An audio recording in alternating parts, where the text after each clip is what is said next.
Now, talking about the bias at the workplace, right? Have you Mhm. faced any bias at your workplace being a women leader? And if Okay. so, right, if Mhm. at all it happened, how did you overcome them? Okay. Let me ask you a question. Can you show me a gender that hasn't faced bias in the workplace? I don't think so.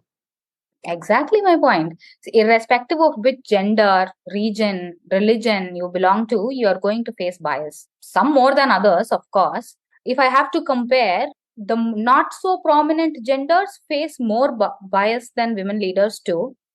And yes, just like any other human being, I have faced a lot of biases too. When I raise my opinion strongly, I have been called aggressive, demanding. When I express emotions, be it anger or vulnerability, I was told, hey, please don't overreact, ma'am. My actions and behavior multiple times have been referred to as radical. So, how did I overcome it? By acknowledging that the problem isn't me, it's the system.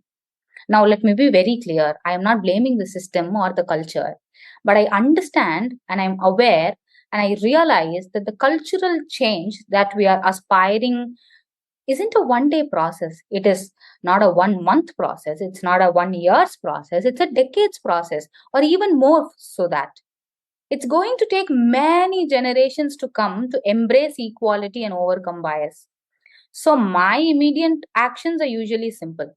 I proactively expand the circle of influence. There is circle of control and circle of influence. I proactively expand the circle of influence. I help people identify their biased behavior, statements.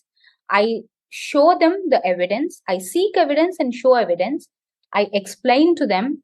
I support them to learn from it. I also reinforce that behavior when they use gender neutral and unbiased statements. I appreciate them, increasing the radius of the circle of influence. It's a vicious cycle, to be honest. But one step further every day is better than no steps taken at all. So I focus on the first step that's right in front of me. Mhm.